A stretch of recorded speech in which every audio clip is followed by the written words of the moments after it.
بسم اللہ الرحمن الرحیم۔ السلام علیکم ورحمۃ اللہ وبرکاتہ۔ ناظرین گرامی، حضرت محمد صلی اللہ علیہ وسلم کے 5 سنہرے فرمان۔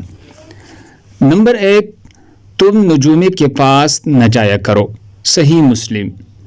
نمبر 2، قبروں کو سجدگاہ نہ بناؤ، صحیح مسلم۔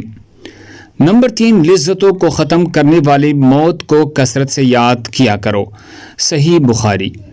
نمبر 4، دنیا میں ایسے رہو جیسے اجنبی یا مسافر ہو، صحیح بخاری۔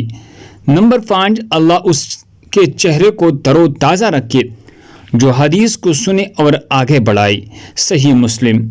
اللہ ہم سب کو اس پر عمل کرنے کی توفیق عطا فرمائے۔ دوسرے مسلمانوں کے فائدے کے لیے آگے ضرور شیئر کرے۔